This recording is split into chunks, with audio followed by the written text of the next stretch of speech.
안녕하세요. 오늘 부활 읽기 시작하기로 했죠. 그런 질문을 하신 분이 있었어요. 어느 정도 읽으면 돼요? 그런 댓글이 있었는데 유튜브에 그 기준이 없습니다. 읽고 싶은 만큼 각자의 속도로 읽는 거죠. 저도 뭐 못 읽는 주 있을 수 있잖아요. 그럴 때는 제가 많이 못 읽었습니다 하고 그냥 진행을 하려고 해요. 각자 자기 속도로 읽으면서 제가 조금 앞선 걸 얘기하더라도 또 그걸 들어보고 다시 읽을 수 있으니까요. 중요한 건 우리가 한 석 달 안에 이 부활을 다 읽는다 생각을 하고 그 속도에 맞춰서 천천히 갔으면 좋겠습니다. 6개월을 잡고 읽을 수도 있고요. 개인에 따라서 시간이 나는 게 다 다르니까요. 오늘 그래서 부활 1 들어가기 전에 부활은 1부, 2부, 3부로 돼 있어요. 그쵸? 네, 1부는 59장까지 있고 2부는 42장까지 있고 3부는 28장까지 있는데 저는 어떻게 읽냐면 일단 민음사를 한번 읽어요. 그래서 여기서 좀 묘사가 뭔지 뚜렷하지 않거나 요 대목은 좀 다르게 뭐라고 했을까 하고 궁금한 대목들이 있잖아요. 그럴 때 열린 책들의 그 대목을 딱 읽어요. 그러면 대개는 해결이 되는데 그리고 나서도 뭔가 이 대목은 조금 다른 사람은 어떻게 번역했을지 궁금하다. 그러면 그 문학동네까지 갑니다. 그 다음에 이렇게 세 개를 놓고 그냥 같이 읽어요. 근데 오늘 부활 1장을 제가 어디까지 할 거냐면요. 첫 시간이니까 많이 하지 않고 법정에 가기 직전까지 할게요. 왜냐면 법정시는 이게 또 아주 명장면이어서 이건 한두 번에 걸쳐서 좀 자세히 보려고 해요. 법정신을. 법정 장면은. 그래서 1부에 1, 2, 3, 4, 1, 2, 3, 4 4개 장을 하려고 합니다. 어떻게 되냐면 1부를 시작하면 제일 먼저 뭐가 나오나요? 성경 말씀이 나와요. 그때 베드로가 다가와서 예수께 말하였다. 주님, 한 신도가 내게 죄를 지을 경우에 내가 몇 번이나 용서해 주어야 합니까? 7번까지 해야 합니까? 예수께서 대답하셨다. 7번까지가 아니라 7번을 70번까지라도 해야 한다. 마태복음서 18장 21절에서 22절. 그 다음에 또 있죠. 어찌하여 너는 남의 눈 속에 있는 티는 보면서 내 눈 속에 있는 들보는 깨닫지 못하느냐. 마태복음서 7장 3절. 너희 가운데서 죄가 없는 사람이 먼저 이 여자에게 돌을 던져라. 요한복음서 8장 7절. 제자가 스승보다 높지 않다. 그러나 누구든지 다 배우고 나면 자기의 스승과 같이 될 것이다. 누가복음서 6장 40절. 그렇습니다. 이 4개의 복음서, 신약성서 구절을 인용하고 소설이 시작합니다. 그럼 이 구절이 왜 인용됐는지는 우리가 소설을 다 읽고 나서 한번 얘기해 보기로 하고요. 이렇게 마태복음서, 요한복음서, 누가복음서를 톨스토이가 앞에 딱 인용을 하고 이제 거기에 대해서 이 소설이 어떻게 얘기를 하는지 들어가는 거죠. 1장 도입부는 제가 한번 직접 읽어볼게요. 이건 연진희 선생님 번역으로 읽겠습니다. 이 도입부가 톨스토이가 지금 이게 60대가 돼서 쓴 거잖아요. 50년 넘게 본인이 작품 활동을 하면서 또는 작품 활동하기 전에 어린 시절에 고민했던 많은 것들이 저는 집약돼 있는 대목이라는 생각이 들었어요. 장편 소설이 이렇게 시작합니다. 수십만의 사람들이 좁은 땅덩어리에 모여 자기들이 발딛고 북적거리던 땅을 망가뜨리려 갖은 애를 써도 아무것도 자라지 못하게 돌로 땅을 메우고 풀들의 싹을 깨끗이 없애고 석탄과 석유로 연기를 뿜어내고 나무를 베고 동물과 새를 전부 몰아내도 도시의 봄 역시 봄이었다. 이 첫 문장을 딱 읽으면 어떤 느낌이 들어요? 지금 우리가 이제 화석연료로 산업혁명 이후 지금까지 왔다 하고 비판하는 그 생태적이지 못한 도시의 모습이잖아요. 사람들이 모여서 망가뜨리면서 돌로 땅을 메우고 우린 지금 뭐 콘크리트로 메운다고 해야겠죠? 풀의 싹을 없애고 석탄과 석유로 연기를 뿜어내고 나무를 베고 동물과 새를 전부 몰아냈다. 그리고 나서 지금 우리가 기후위기 시대를 맞으면서 생태도시를 복원해야 한다 할 때 이 톨스토이의 첫 문장은 1880년대 러시아에서 1880년대 톨스토이가 모스크바에 가서 대도시를 보고 그런다고 했잖아요. 그리고 나서 이 작품을 1890년대 쓰기 시작하면서 연재를 하면서 그 시점에 보았던 산업혁명 이후 문명의 모습이에요, 이게. 근데 이게 어떻게 보면 100년 넘게 이어지다가 지금 우리에게 위기로 닥친 거겠죠? 자, 이 문장으로 시작을 합니다. 그 다음에 햇볕이 따뜻하게 내리쬐고 풀이 되살아났다. 그저 뽑히지만 않으면 가로수길의 잔디밭뿐만 아니라 포석들 틈까지 어디서나 푸르게 자랐다. 자작나무, 백양나무, 귀룩나무가 끈끈하고 향기로운 잎사귀를 틔우고 보리수나무가 꽃망울을 터뜨렸다. 갈까마귀, 참새, 비둘기는 이미 봄날답게 즐거이 둥지를 틀고 있었으며 파리는 햇볕에 끼워 태워진 벽에부터 윙윙거렸다. 파리는 햇볕에 태워진 벽에부터 윙윙거렸다. 초목도 새도 곤충도 아이도 즐거워했다.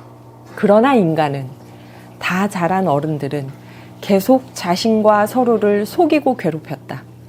인간들이 생각하기에 이런 봄날의 아침은 모든 존재를 이롭게 하는 신의 세계의 이런 아름다움은 신성하고 중요한 게 아니었다. 마음의 평화와 화합과 사랑을 불러일으키는 아름다움. 그저 서로를 지배하기 위해 자신들이 고안한 것만이 신성하고 중요했다. 그리고 이제 현 감옥의 사무실에서 이 자신들이 고안한 것만이 신성하고 중요한 사람들이 이렇게 은총과 기쁨과 축복으로 내린 봄의 계절에 무엇을 하는가 하고 인간 세계로 들어옵니다. 여기서도 도시의 봄 역시 봄이었다 한 다음에 햇빛이 따뜻하게 내리쬐고 풀이 되살아났다 하면서 도시 안에 있는 자연 풍경을 보여주죠. 그럼에도 자라고 있는 자연들을 포석들 틈까지 막 풀이 자라는 모습을 쫙 보여준 다음에 거기에 누구까지 포함돼요? 초목도 새도 곤충도 아이까지. 같은 인간이어도 아이까지 포함된 다음에 그러나 어른들은 하고 이제 어른의 세계, 인간의 세계로 들어오는 겁니다. 이렇게 자연과 인간을 대비시키는 것, 원래부터 있었던 것과 우리가 고안해서 만든 것 사이의 긴장 관계를 얘기하는 건 전쟁과 평화부터 있었죠. 그렇죠? 전쟁과 평화에서도 전쟁이 인간이 고안해낸 거라면 우리가 이렇게 죽고 싸우는 동안에도 이 자연은 얼마나 무심하고 평온한가 하고 자연을 보여주잖아요. 이 도입부에서 톨스토이가 지금까지 얘기했던 인간과 자연의 관계, 사람이 무언가를 하려고 할 때 그게 끝까지 선하려면 무엇을 기억해야 하는가 항상 가지고 있던 화두를 이 첫 장면에 보여줍니다.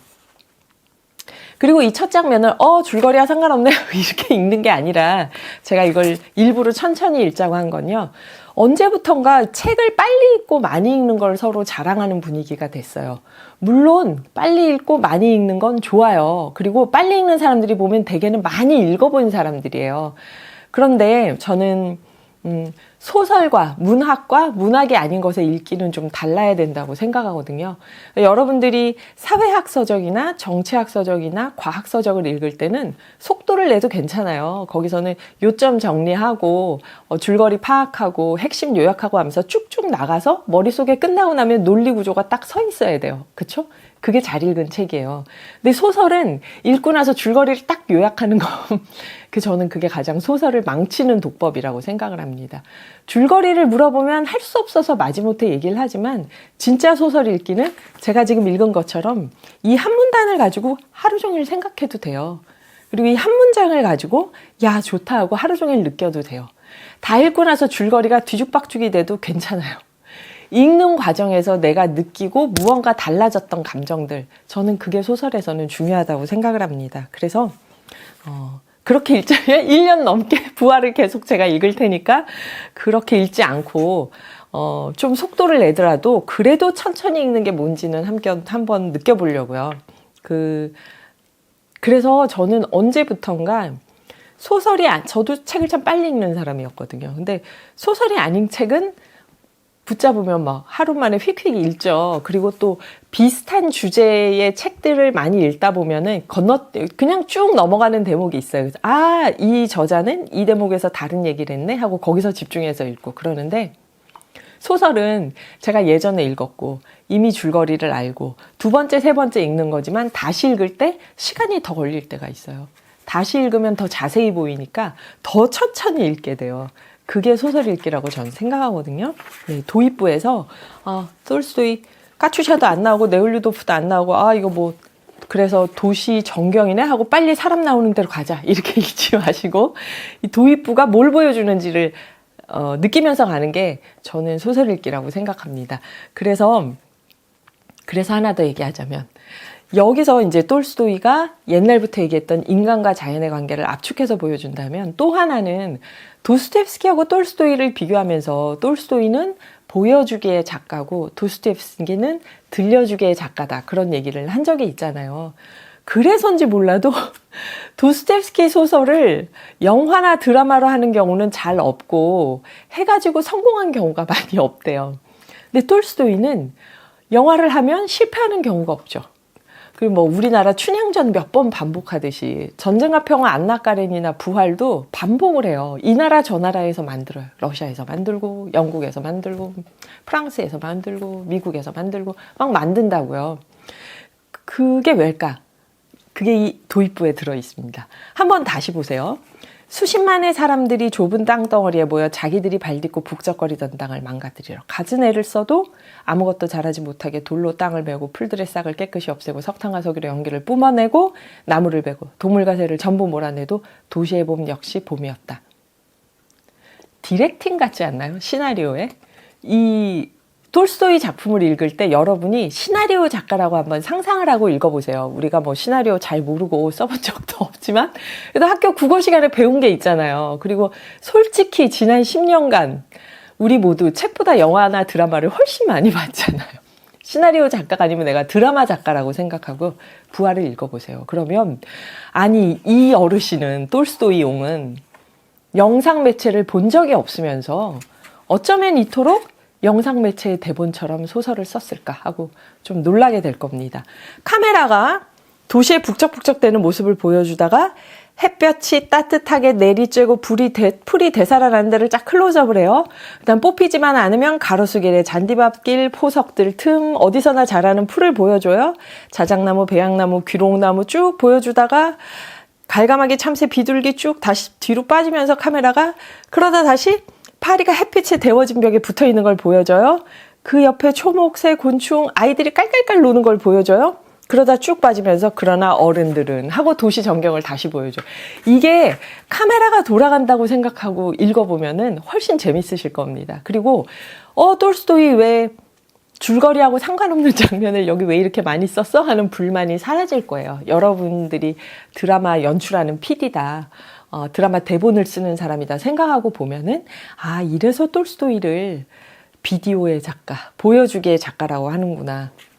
좀 더 들어가 볼까요? 그래서 이제 도입부가 이렇게 시작하고 나서 인간들은 이렇다 하다가 그러므로 현 감옥 사무실에서 하고 감옥으로 다시 카메라가 들어갑니다. 신성하고 중요하게 여기는 것은 모든 동물과 인간에게 봄의 은총과 기쁨이 내려졌다는 사실이 아니라 사건 번호와 제목이 달리고 도장이 찍힌 공문서가 전날 도착했다. 공문서를 보여주는 거예요. 남자 1명, 여자 2명을 호송해라. 그중에 여자 1명은 중재이니까 따로 호송해라. 도착한 거예요. 이 명령사에 따라서 4월 28일 오전 8시. 언젠가요? 봄이죠, 봄. 그러니까 막 포석에도 새싹이 나고 이러는 거죠. 또 이게 러시아의 4월 28일입니다. 오전 8시 소장이 여자 죄수구역의 어둡고 악취가 풍기는 복도에 들어섰다. 이제 아까 앞에서 보여줬던 그 바깥의 전경하고 완전히 대비되는 감옥 안에 악취가 풍기는 복도로 가요.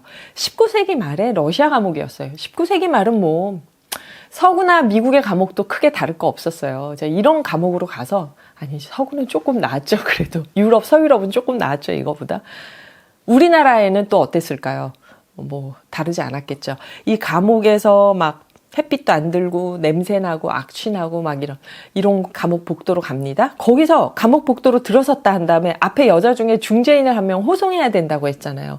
갑자기 희끗한 곱슬머리에 지친 얼굴을 한 여자 얼굴을 딱 클로즈업해요. 그러면 우리가 순간 이 여자가 죄수인가? 소매에 금모를 박은 제복을 입고 테두리가 파란 허리띠를 띤 차림으로 얼굴을 보여주고 재수인가? 하는데 조금 멀어지면서 머리부터 얼굴을 보여주다가 그 다음에 아래 제복하고 허리띠를 보여줘요. 그래서 이 할머니가 간수야? 그러면서 보게 되죠. 맨 차림으로 뒤를 따랐다 한 다음에 여자 간수였다. 이렇게 묘사가 되는 거예요. 그러니까 여자 간수가 희끗한 곱슬머리에 지친 얼굴을 한 여자 간수가 소매에 금모를 박은 제복을 입고 테두리가 파란 허리띠를 맨 차림이었다. 여자 간수가 뒤를 따랐다. 이런 차림이었다가 아니라 희끗한 곱슬머리에 지친 그 바로 앞에 중죄인 여자 죄수를 데리고 가야 된다. 따로. 그 다음에 희끗한 곱슬머리에 지친 얼굴을 한 여자 쫙 보여줘요. 죄수인가? 소매에 금모를 박은 제복을 입고 테두리가 파란 띠 차림. 간수인가? 여자였다. 간수였다. 이렇게 가는 거예요. 그러니까 카메라가 그냥 이렇게 보여주는 게 아니라 아주 세련된 영화 감독을 생각하시면 돼요. 똘스토이 작품을 볼 때. 그래서 딱 보여줄 때 이게 뭐지 하다가 점점 보여주는 방법. 이게 여러 번 나옵니다. 뒤에도. 그러다 다짜고짜 여자 간수가 뭐라고 해요. 마슬로바를 데려가실 거죠? 이게 얼마나 세련된 장면이에요. 그렇지 않아요? 현대 영화에서 나오는 이 여자 간수가 마슬로바를 데려가실 거죠? 하면 마슬로바가 아까 얘기했던 그 중죄인인 거죠. 그러면서 이제 감옥 털컹털컹하고 가는데 여기서 복도를 뭐라고 묘사하냐면 앞부분과 대조적으로 감옥 앞마당에도 바람에 실려 도시로 날아온 들판에서 도시로 옵니다. 바람에 실려 도시로 날아온 들판에 싱그럽고 상쾌한 공기. 그러니까 들판에서 도시로 왔다가 도시에서 감옥의 앞마당까지 온 거죠. 그런데 감옥 안에 못 들어가요. 복도에는 배설물, 타르, 곰팡이 냄새가 배고 티푸스균이 떠도는 공기가 답답하게 고여서 누구든 처음 들어서는 사람을 즉시 우울과 슬픔으로 밀어 넣었다. 역겨운 공기에 익숙한 여자 간수도 앞마당에서 복도로 들어서며 그런 느낌을 느꼈다. 복도로 들어오던 그녀는 문득 피로하고 졸린 느낌을 받았다. 이 짧은 대목이지만 여러분 얼마나 이게 아주 경쾌하고 한편으로는 아주 세련된 대조 하면서 장면들이 보여지는 거죠. 그리고 더 중요한 거. 아는 분들은 제가 예전에 똘스토이 얘기할 때 이미 했지만 민음사에도 그렇고 여러 판본에 사파가 들어있어요. 근데 사파가 똑같아요. 왜일까요? 저작권이 없는 사파입니다. 여러분 다들 아시는 닥터 지바고의 파스테르나크의 아버지가 유명한 화가였어요. 똘스토이하고도 가까웠거든요. 그러니까 똘스토이가 말년에 이 부활을 쓰면서 출간을 하면서 파스테르나크 아버지한테 사파를 부탁해요. 연재할 때 사파를 이렇게 아버지가 같이 그려줬어요. 파스테르나크 아버지가.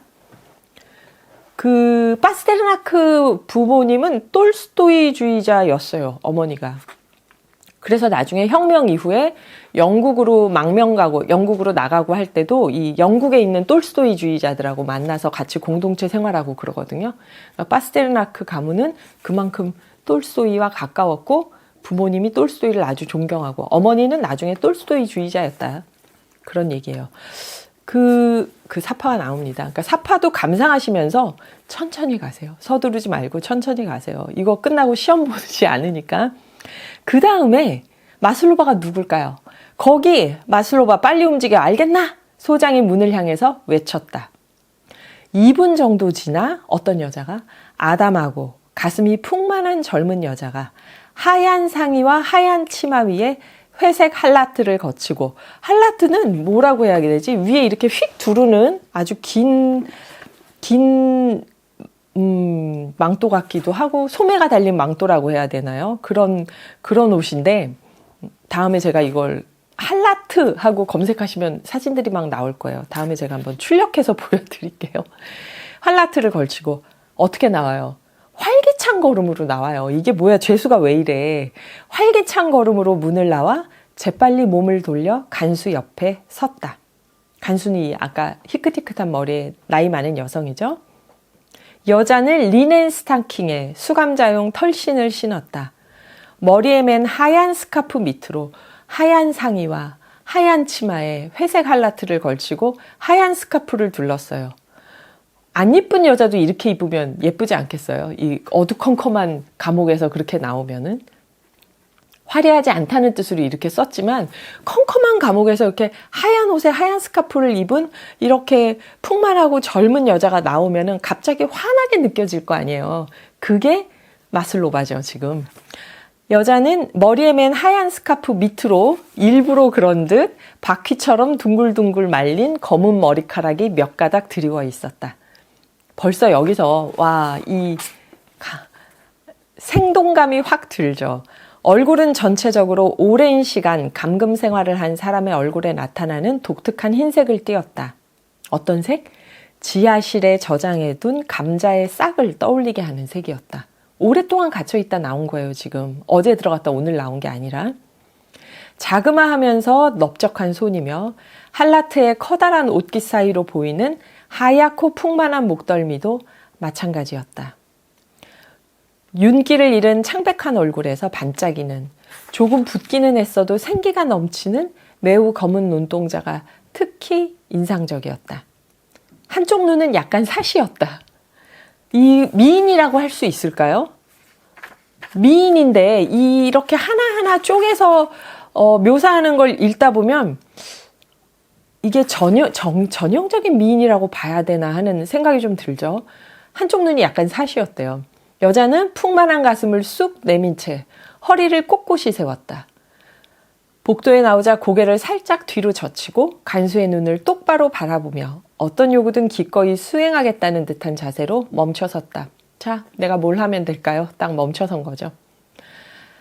자, 여기서 이게 마슬로바의 묘사입니다. 이 마슬로바는 어떤 여배우가 해야 어울릴까요? 톨스토이 작품을 읽으면 워낙 외모에 대한 묘사에서 그 사람의 내면까지 다 눈치챌 수 있게 이렇게 해주는 묘사들이 많아서 읽다 보면 항상 이 역할은 어느 배우가 하는 게 좋겠어 하고 각자의 배우가 떠오르거든요.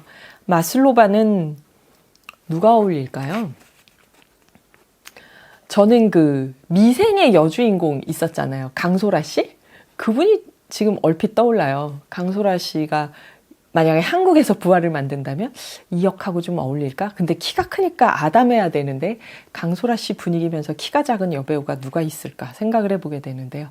저기서 마슬로바가 나왔어요. 중죄인인데 그 우리가 생각하는 그런 마슬로바 죄인의 느낌이 아니에요. 그러다가 어떤 노파가 간수가 자물쇠를 잠그는데 아무것도 쓰지 않고 희끗한 머리카락을 그대로 드러낸 노파가 이 노파는 누구야? 아까 간수야 하는데 그게 아니에요. 감옥 안에서 누가 얘기하는 거예요. 엄해 보이는 창백하고 주름진 얼굴을 문 밖으로 쑥 내밀었다. 노파가 마슬로바에게 뭐라고 말하기 시작했다.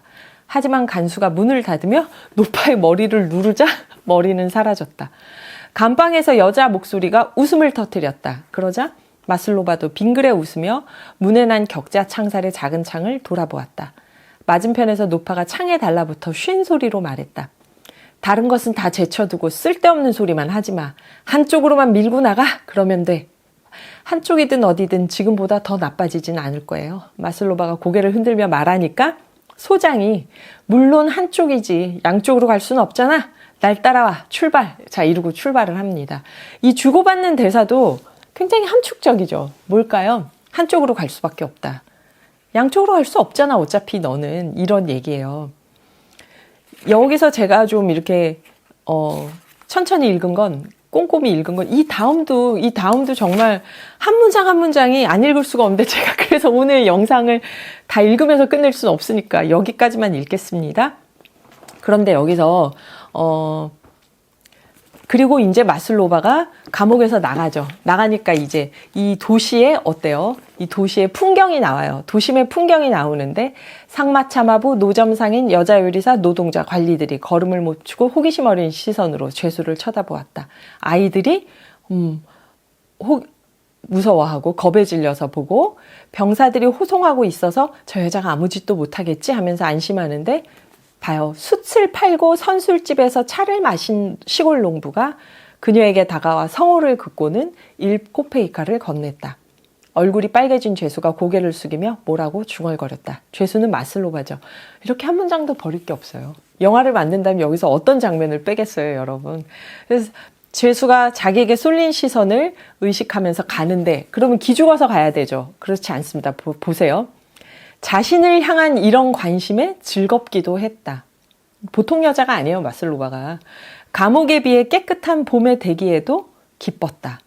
그런데 사실은 오랫동안 감옥에 있다가 갑자기 나오면 이런 감정들을 잊지 않을까요? 물론 뭐 마슬로바가 여기서 막 길게 수용 생활을 한 건 아니에요. 재판받기 전에 잠깐 구금되는 건데.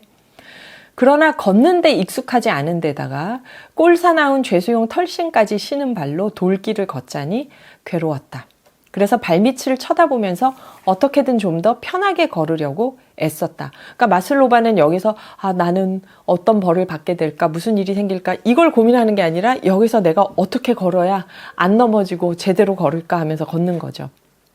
발치를 보여줄 거 아니에요, 카메라가? 비둘기들이 아무에게도 방해받지 않고 뒤뚱거리며 돌아다니는 밀가루 가게 앞을 지나치다. 하마터면 회청색 비둘기 한 마리를 발로 찰 뻔했다. 마슬로바의 발과 도로와 비둘기만 보여주는 거죠. 비둘기가 훅 날아올라 날개를 퍼덕이며 귓가를 스치고 날아가면서 바람을 일으켰다. 휙 날아가는 걸 보여주죠. 그 다음에 죄수는 쌩긋 웃다가 자기 처지를 떠올리고는 무겁게 한숨을 쉬었다. 이거는 압권이죠, 압권. 저만 감탄하나요? 이걸 이렇게 보여준다는 게 감옥에서 나와서 호송되는 죄수의 모습과 사람들의 반응과, 그러니까 이게 장면이 지금 이렇게 되죠. 멀리서 도시 전체를 보여주다가 도시에 그럼에도 자연이 어떻게 지내는지 보여주다가, 그러나 도시엔 자연과 인간이 함께 있으니까 그 다음에 인간이 만든 제도 안에 감옥이 어떤지를 보여주는데 그것도 바로 보여주는 게 아니라 밖에서 들어오는 바람이 있는 앞마당 복도 이렇게 보여주죠. 앞마당 복도. 거기서 나오는 죄수를 데리고 나오는데 나와가지고 보여주는 도심은 아까 처음에 자연 풍광을 묘사했던 시선하고는 다르게 사람들이 북적북적하는 거리를 이제 보여주는 거예요. 그 도시를. 가만히 보시면 시대극을 보거나 이런 어떤 사건 중심의 영화를 볼 때 아주 자주 사용하는 방법이에요. 그렇지 않나요, 이게? 그래서 톨스토이를 읽다 보면은 혹시 헐리우드에 20세기 초에 극작법 연구했던 대본을 쓰던 사람들이 19세기 말 20세기 초에 톨스토이를 어지간히 읽은 건 아닌가 이런 생각이 들 만큼. 마지막에 비둘기잖아요. 터벅터벅 걸어가는 발, 비둘기 푸드득 하는데 쌩긋 웃다가 나 참 감옥 가고 있지, 법정에 가고 있지 하고 자기 처지를 깨닫는 마슬로바. 이게 1장이에요. 이걸 어떻게 3분 만에 읽겠어요. 설령 이게 6페이지밖에 안 된다고 해도 꼭꼭 씹듯이 꼭 천천히 다시 읽어보세요. 그 다음에 2장은 뭐냐면 톨스토이 소설에서 이런 건 잘 나오지 않아요. 제가 이 2장이 바로 사람들이 2장 같은 대목이 톨스토이가 도스토옙스키한테 좀 영향받은 거 아니야, 의식한 거 아니야 하는 생각을 하게 하는 대목이죠. 죄수 마슬로바의 사연은 매우 평범했다 하고 마슬로바가 어떻게 태어나서 어떻게 자랐는지를 쭉 단숨에 보여줍니다. 이거는 톨스토이는 이럴 때 보통 한 장면을 자세히 보여주고 하면서 에피 시퀀스를 만들어서 가는데 2장은 그렇지 않아요. 그럼에도 불구하고 워낙 이분이 보여주기에 대가다 보니까 그럼에도 불구하고 빛나는 장면들이 좀 있지만 2장은 톨스토이 소설에선 아주 드물게 시간을 확 압축해서 보여줘요. 이렇게 막 10년, 20년에 가까운 시간을 이렇게 요만큼에 압축해서 보여주는 일은 톨스토이한테는 잘 없는 일이죠. 전쟁과 평화 보세요. 얼마나 차곡차곡 나가요. 그 많은 시간들이. 중간중간에 건너뛰더라도. 그런데 여기서는 마슬로바가 태어나서 지금 이렇게 20살이 넘어서 여기 감옥에 있다가 지금 재판을 받으러 갈 때까지의 마슬로바의 인생을 확 압축해서 보여줘요. 이런 건 도스토옙스키가 하는 거거든요. 소설을 장인처럼 쓰는 톨스토이는 이렇게 하지 않아요. 근데 부활에 와서는 이런 방식을 씁니다. 근데 톨스토이답게 굉장히 세련되게 하죠. 예를 들어서 이렇게 읽어볼게요. 죄수 마슬로바의 사연은 매우 평범했다. 마슬로바는 누구? 결혼하지 않은 두 자매의 시골 영지에서 축사를 돌보는 모친 에게 얹혀 살던 처녀의 딸이었다. 얼마나 공공하게 태어났는지 이해가 가시죠? 게다가 그 처녀는 해마다 아기를 낳았다. 시골에서 흔히 그렇듯이 아기가 세례를 받고 나도 아기 엄마는 뜻하지 않게 생긴 데다 일에 방해가 될 뿐이 무익한 아이에게 젖을 물리지 않았다. 그래서 아기들은 배를 골다가 곧 죽었다. 5 아이들이 그렇게 죽었다. 그리고 세례를 받고 젖을 먹지 못해 죽었는데 마을을 스쳐간 집시의 자식인 6번째 아이는 딸이었다. 근데 이 아이도 똑같은 운명에 처할 뻔했는데 주인 마님이 크림에 고기는 소냄새가 난다고 혼내줘야지 하고 일꾼들을 혼내주러 왔는데 축사에 그 젊은 엄마랑 처녀가 너무 예쁜 아기를 데리고 누워있는 거예요. 그러니까 막 감동해서 내가 데모가 되어줄게 이렇게 된 거죠. 그리고 이 아이를 키우라고 돈하고 우유를 주고 데모가 되어주고 하니까 주인 마님의 대녀가 되니까 이제 이 아이가 그러다가 한 3살 때 어머니가 병에 죽으니까 이 마님들이 아이를 데리고 가서 이 자매가 키우기 시작해요. 그런데 큰 마님은 이뻐하고 둘째 마님은 좀 하녀같이 대하니까 여기 재밌는 대목이 있어요. 아이를 그래서 절반은 하녀 절반은 피후견인처럼 자라는데 아이를 까치엔까도 아닌 까츄샤라는 어중간한 이름으로 불렀다. 이게 무슨 말이냐면 까찌리나예요. 이름이 마슬로바가 까찌리나 아마도 이바노 바실리에브나인가 잠깐만요. 까찌리나 미하일로바. 까찌리나 미하일로바 마슬로바인데, 까찌리나를 보통 까찌야라고 많이 부르죠. 까찌야. 그래서 좀 더 막 사랑스럽게 할머니들이 아이고 내 새끼 하듯이 우리 강아지 하듯이 까찌엔까 뭐 이렇게 부르는데 여기서는 까찌엔까도 아니고 그냥 까추샤였다는 말은 까찌리나에 대해서 사람들이 부르는 애칭이 있고 누구나 부르는 애칭이 있고 이렇게 할머니나 엄마여서 할아버지나 아버지여서 너무 예뻐하면서 이 아이를 부르는 애칭이 있는데 이렇게 너무 예뻐하면서 부르는 애칭이 아니라 까추샤 정도였다는 거죠. 까치엔까 하는데 이 치과를 할머니들이 이뻐하는 애들한테 그 손자 손녀들을 부를 때 특히 그래요. 그 엄마 아빠도 그러지는 않던데 제가 보면 할머니들이 손자 손녀를 부를 때 그랬어요. 나타샤 이러잖아요. 나타슈치까 이렇게 너무 예쁜 거예요. 얘가. 그래서 그러니까 이게 까짜가 아니라 까찌엔까 이렇게 불러야 되는데 까추샤였다는 거죠. 이런 대목은 사실 이게 역주가 없으면 우린 모르죠. 까치까나 까찌엔까나 까추샤나 우린 다 까찌리나라고 하지 왜 이렇게 여러 개로 불러 하잖아요. 근데 그 애칭도 사람들이 다 같이 부를 수 있는 애칭이 있고 진짜 할머니나 엄마여서 부르는 애칭이 있는데 그 정도로 가까운 애칭으로는 안 불렀다는 뜻이죠. 그래서 하녀처럼 집안에서 일도 하고 그러다가 여기서 정말 재밌는 얘기가 까찌엔까가 이 노마님들의 조카에게 반했다가 그 아이를 갖죠. 아이를 가졌을 때도 너 왜 애를 가졌어? 하고 쫓겨나는 게 아니에요. 그 후 모든 것이 시들해졌다. 까찌엔까가 이제 자기 임신한 사실을 알고 까추샤가 그저 자기 앞에 놓인 수치를 어떻게 모면할지에 대해서만 생각했다. 마님들에게도 마지못해 불쾌한 태도로 시중을 들기 시작했을 뿐더러 어쩌다 그렇게 됐는지 스스로도 몰랐지만 느닷없이 벌컥 화를 터뜨리고 말았다. 그녀는 훗날 후회하게 될 상스러운 말을 마님들에게 퍼붓고는 그 집에서 떠나게 해달라고 청했다. 이런 기질을 보면 약간 아버지가 집시여서 그랬나 싶은데 그 다음에도 여러 번 그래요. 그래서 이제 그러자 몹시 불만스러웠던 마님은 놓아줬죠. 놓아주니까 경찰서장 집 하녀로 갔는데 경찰서장이 찝적대서 나오고 그다음에 아이를 낳아야 되니까 산파 집에 갔다가 갖고 있는 돈 산파에게 그냥 자기도 예쁘게 쓰고 산파가 달라는 대로 다 주고 그러다가 또 다른 하녀로 들어 산림감독관 집 살려러 갔는데 거기서도 또 남자 주인이 찝적대고 여주인한테 욕먹고 나오고 근데 까추샤는 순순히 당하지 않고 싸움이 벌어졌다. 곧잘 이른다고요.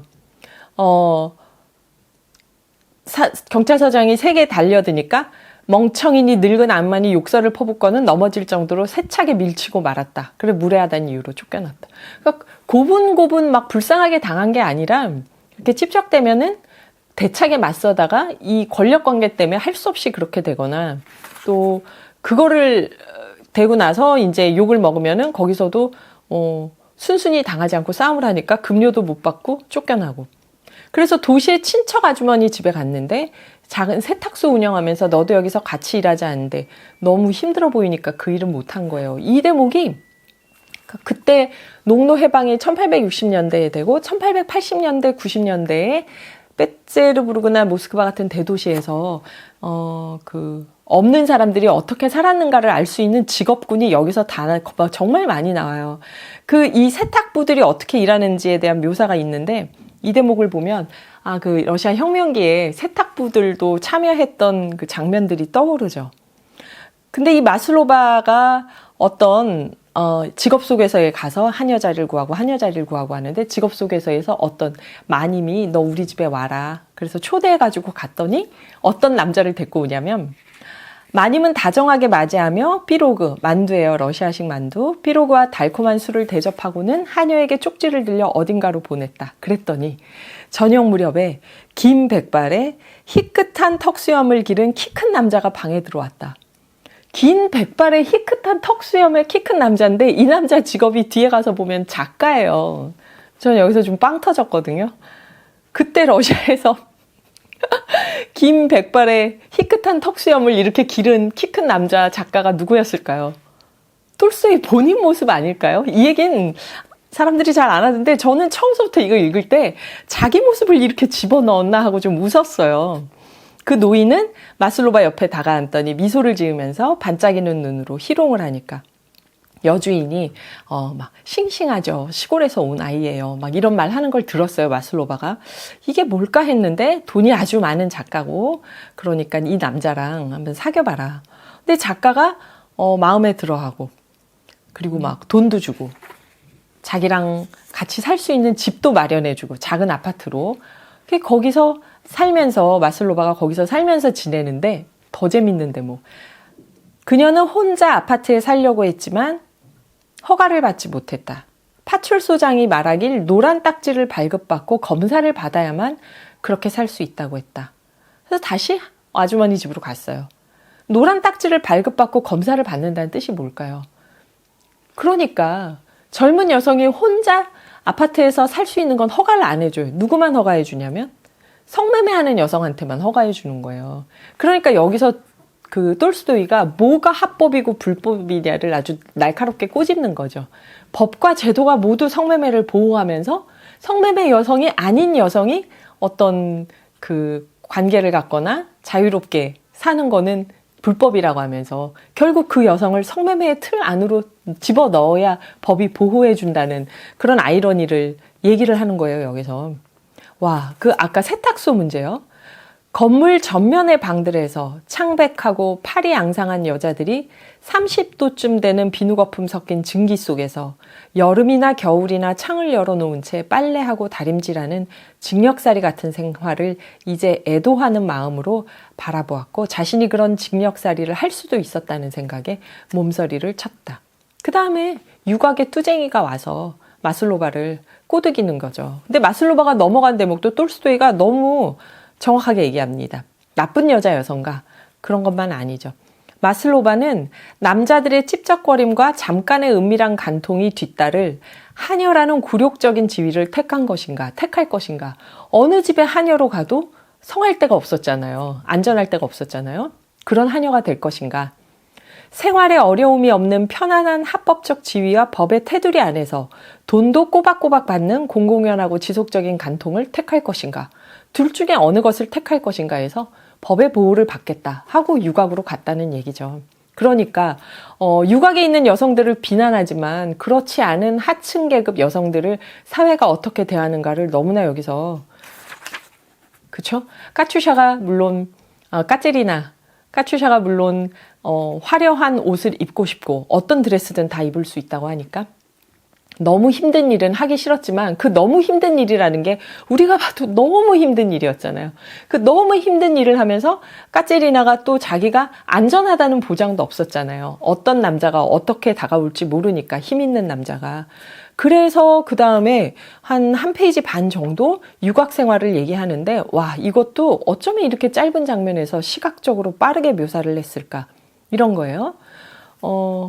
네, 어떤 사람들이 오냐, 그 유곽에. 그러니까 청년, 중년, 이제 막 유년기를 벗어난 소년, 쇠약해져가는 노인, 독신자, 유부남, 상인, 점원, 아르메니아인, 유대인, 따따르인, 부자, 가난뱅이, 건강한 남자, 병든 남자, 취한 남자, 취하지 않은 남자, 거친 남자, 다정한 남자, 군인, 문관, 대학생, 김나지움 학생, 온갖 사람들이 왔다는 거죠.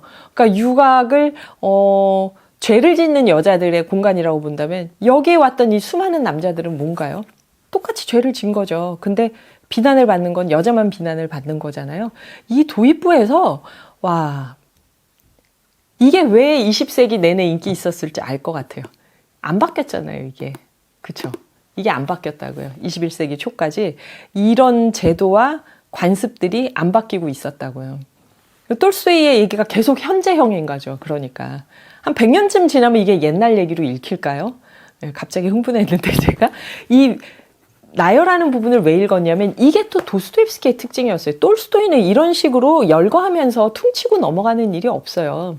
이게 도스토옙스키의 특징인데 지금 톨스토이한테 나타나는 거예요. 대비시켜요. 나열을 하면서. 이게 그러니까 보통 우리나라 판소리를 생각해 보시면요. 비슷한 단어를 끊임없이 나열하면서 무언가를 설명하거나 묘사할 때가 있죠. 근데 그 나열되는 걸 보면은 규칙이 있어요. 강약, 중간약, 흑백, 흑백 이러면서 대비되는 거를 계속 쌍을 이루면서 나가게 만들거든요. 그걸 이제 나중에 톨스토이 죄와벌이나 다른 도스토옙스키 죄와벌이나 다른 작품을 할 때 이건 좀 더 자세히 얘기할게요. 도스토옙스키와 그런 민중극과의 관계는 어떤지. 근데 중요한 건 여기서 도스토옙스키의 특징을 톨스토이가 갖고 왔다는 거예요. 청년, 중년, 소년, 노인, 독신자, 유부남. 상인은 좀 계층을 얘기했으면 거기서 일하는 점원. 그 다음에 아르메니아인, 유대인, 따따르인 이게 아닌 사람. 부자, 가늠뱅이. 건강한 남자, 병든 남자. 취한 남자, 취하지 않은 남자. 거친 남자, 다정한 남자. 군인, 문관. 이런 식으로 대비되는 쌍을 이루면서 나열을 쭉 해나가요. 이게 민중극에서 나오는 특징을 소설에 끌고 왔을 때, 그러니까 우리 같은 경우는 판소리의 대본 같은 게 되겠죠. 이게 도스토옙스키 작품에서 나타나는 특징으로 많이 얘기되는데 여기서 톨스토이가 과감하게 이 방식을 사용합니다. 그리고 주먹 다짐, 농담, 고함 소리, 담배, 술, 이 사람들이 뭔가 이 풀어져서 지내는 그 밤이 지나고 나면은 다시 아침이 오고 하루하루가 여름과 겨울이 평일과 후일이 흘러갔다. 마슬로바는 그렇게 7회를 살았다. 그동안 유곽을 2번 옮겼고 한 번은 입원을 하기도 했다. 유곽에서 지낸 지 7년째. 그리고 그 조카와 타락이 시작된 지 8년째 되는 해 26살 되던 해에 그 사건이 일어났다. 그 때문에 그녀는 감옥에 수감되어 살인자들과 도둑들과 함께 6달을 갇혀 지내다가 이제 법정으로 끌려가고 있다. 아까 1장에서 보여줬던 법정 장면, 2장에서는 마슬로바의 과거를 쭉 얘기해 주다가 자, 지금 그래서 법정으로 끌려가고 있다고 얘기를 한 거예요. 3장엔 이제 누가 나올까요? 오랫동안 걷느라 지친 마슬로바가 호송병들과 함께 지방법원 건물에 도착할 무렵 누가 나와요 이제? 네흘류도프 공작, 카츄샤를 유혹했던 그 양육해줬던 노마님들의 조카가 무엇을 하고 있는가? 침대에 누워 있어요. 그러면서 3장과 4장은 네흘류도프 공작이 카츄샤에 대해서는 전혀 생각하지 않아요. 뭐 까먹고 자기하고 중요한 일도 아니에요. 이제 인생에서. 그런데 어떤 지역의 귀족회의 부인과 불륜의 관계인데 공작 영애가 자기를 좋아하면서 결혼을 하려고 해요. 근데 자기가 이 공작 영애랑 결혼을 할 거라는 얘기가 막 다 소문이 퍼져 있는 것 같아요. 본인도 이 공작 영애랑 결혼을 해도 상관없을 것 같아요. 근데 결혼을 앞두고 좀 두려워요. 이거보다 더 나은 선택이 있을 것만 같아서. 그래서 결혼을 하냐 하지 않냐 두 가지를 놓고 어느 쪽도 선택하지 못하는 상황에 있는 네흘류도프를 보여주는데 제가 왜 아까 그 간수가 나올 때 다른 것은 다 제쳐두고 쓸데없는 소리만 하지 마. 한쪽으로만 밀고 가면 돼. 그럼 돼. 하고 노파가 감옥 안에서 얘기하니까 카츄샤가 한쪽이든 어디든 지금보다 나빠지지 않을 거예요. 그러니까 그 감옥 소장이 물론 한쪽이지 양쪽으로 갈 수는 없어. 그랬잖아요. 카츄샤는 한쪽으로 가야 돼요. 근데 네흘류도프는 두 쪽을 놓고 양쪽을 놓고 결혼을 하냐 하지 않냐 양쪽을 놓고 판단을 유예하고 있어요. 그러면서 끝나요. 그러니까 둘 중에 선택을 해라 하는 얘기가 네흘류도프에게도 카츄샤에게도 다 주어지는 거죠. 근데 카츄샤에게는 자발성이 그만큼 없는 상태에서 선택이고 네흘류도프는 본인이 지금 선택할 수 있다는 느낌으로 끝나요. 그러면서 5장에서 이제 짜자잔 드디어 재판 얘기가 들어갑니다. 사실 네흘류도프가 나오는 이 3장 4장에도 우리가 꼼꼼하게 보려면 해야 될 얘기가 너무 많은데 제가 이러다가 부활을 10년을 할 것 같아서 두 가지만 얘기할게요. 하나는 농노 해방에 대한 얘기가 나와요. 그쵸? 네흘류도프가 대학 생활을 할 때, 대학생일 때 그 토지 공유제의 개념, 토지는 하나님의 것이다. 토지를 사유하는 것에서 모든 인간의 악덕이 시작됐다라고 하는, 이렇게 얘기하면 우리나라에서도 토지 공유제 지금도 계속 공부하시는 분들 있잖아요. 그 진보와 빈곤 헨리조지 이 협회가 있잖아요. 우리나라에 헨리조지 모임이 있잖아요. 그 토지에 대해서 어떻게 이 공유제의 개념을 살릴 것인가 고민하시는 분들이 있는데, 이게 19세기 후반에 톨스토이가 아주 몰두했던 얘기입니다. 토지공유제. 근데 허버트 스펜서라고 헨리 조지보다 먼저 얘기했던 사람, 허버트 스펜서에게 네흘류도프, 이 남자 주인공이 빠졌어요. 청년 시절에, 대학생 때. 그래서 토지는 정말 경작하는 사람들이 경작을 해야 되고 개인의 소유가 되면 안 된다고 생각해서 아버지가 물려줬을 때 그 토지를 농민들에게 줬어요. 네흘류도프는. 근데 이제 또 엄청난 상속을 받았어요. 왜냐면 아버지 재산이 자기에게는 일부만 왔고 어머니한테 갔거든요. 이번에는 어머니가 돌아가셔서 어머니 재산까지 상속받았는데, 이번에는 나이도 들었지만 이 토지를 농민들에게 줄 자신이 없는 거예요. 먹고 살 길이 없는 거예요. 자기가 그 그림을 좋아해서 그리는데 재능이 없다는 걸 깨달아요. 그래서 자기는 이 토지를 소유하지 않고 농민들에게 소출을 걷지 않고는 살 수 없는 귀족이 된 거예요. 그래서 실행에 옮길 수 없는 것, 영지 외에 어떤 생존 수단도 없었기 때문이다. 관료는 되고 싶지 않았으니까 하고, 농노 해방과 토지 개혁에 대한 얘기가 하나 나오고요. 또 하나는 여기서 그 네흘류도프가 불륜에 빠지는 여자가 그 귀족회의 회장의 부인이라고 했잖아요. 이 귀족회의도 뭐냐면 1860년에서 74년까지, 61년, 74년까지 이때 러시아의 대개혁이라고 하는데, 그 앞에 있던 황제가 그 1825년 제카브리스트 당에게 공격을 받으면서 시작을 해서 아주 삼엄한 반동의 시대라고 하는데, 아주 삼엄한 그 통치를 했어요. 굉장히 억압하고, 그 서구의 어떤 사상도 유입되는 걸 못하게 하고. 그러다 이 새로 들어온 황제는 이제 저기도 크림 전쟁도 졌겠다 그러다가, 크림 전쟁이 1850년에 즉위를 했는데 51년에 크림 전쟁이 이제 지잖아요. 크림 전쟁도 졌겠다, 이제 뭔가 이 러시아의 개혁이 필요하다는 걸 알아요. 그래서 여러 가지 의견도 수렴하고 준비를 하다가 1860년부터 대개혁을 시작해요.